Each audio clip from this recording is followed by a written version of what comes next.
கவர்ச்சியால தான் ஆட்சிக்கு வந்தீங்கன்னு என்ன பார்த்து சொல்றாங்க அப்படின்னு முதலமைச்சருக்கு சிஎம் சாருக்கு கோவம் வருது. சரி, கவர்ச்சியை ஜெயிக்காம நீங்க எதை வச்சு ஜெயிச்சீங்க சொல்லுங்க பாப்போம். ஏதாவது ஒரு 2 காரணம் சொல்லுங்க பாப்போம். எங்க தலைவர் மாதிரி மிசா கொடுமையில 1 வருஷம் உள்ள இருந்து வந்தீங்களா? செக்கில ஆட்டின சுத்தமான உருட்டு. எங்க தலைவர் மாதிரி மிசா கொடுமையில 1 வருஷம் உள்ள இருந்து வந்தீங்களா?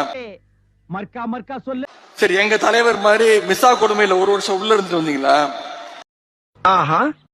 இந்த எமர்ஜென்சி இந்திரா காந்தி அறிவிக்கிறார். அறிவிச்ச நாள் வந்து 25/6/1975. அன்னைக்கு நைட்டு நாடு முழுவதும் கூட எதிர்கட்சி தலைவர்கள் எல்லாருமே கைது பண்றாங்க. அன்னைக்கு திமுக யாருமே கைது பண்ணவே கிடையாது. எமர்ஜென்சி அறிவிக்கப்பட்டதே 6வது மாதம். ஆனா அதுக்கடுத்து 2 மாதத்துல 28/1975 எம்.கே. ஸ்டாலின் அவருக்கு கல்யாணம் பண்றாங்க. இந்த கல்யாணத்தை முன்னின்று யார் நடத்துறானா? பப்ளிக் அலி அகமது. அதாவது இந்த எமர்ஜென்சி அறிவிக்கிறதுக்கு கையெழுத்து போட்டவே அவர்தான். அப்ப தவறுங்க.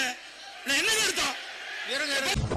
Shah commission report. இந்த ஷா கமிஷன் ரிப்போர்ட் வந்து யாரெல்லாம் வந்து 1975 வந்து 77 யாரெல்லாம் மிசா காலத்தில் சித்திரவதைப்பட்டாங்க சொல்லி திமுக தமிழ்நாடு எல்லா மாநிலம் வாரியாக உத்தரப்பிரதேஷ்ல யாரு எல்லா பேரும் வருது. ஆனா இதுல வந்து ஸ்டாலின் அவர்களோட பேர் இல்ல. அவர் மிசா காலத்துல சிறை சென்றதை தவிர ஒரு மிசா கைதி கிடையாது.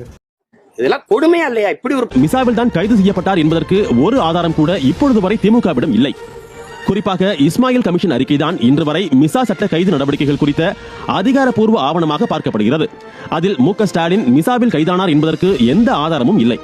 அதுபோல் முன்னாள் நாடாளுமன்ற உறுப்பினர் இரா செழியன் மொழிபெயர்த்த புத்தகத்திலும் மு.க. ஸ்டாலின் மிசாவில் கைதானார் என்பது பற்றி எந்த தகவலும் இல்லை. சென்னை மத்திய சிறை குறிப்புகளிலும் மு.க. ஸ்டாலினின் மிசா கைது தொடர்பாக எந்த ஆதாரமும் இல்லை. தலைவர் மாதிரி மிசா கொடுமையில 1 வருஷம் உள்ள இருந்து வந்தீங்களா? போடா டேய், வீட்டுல ஏதாவது வேலை இருந்தா போய் பாரு.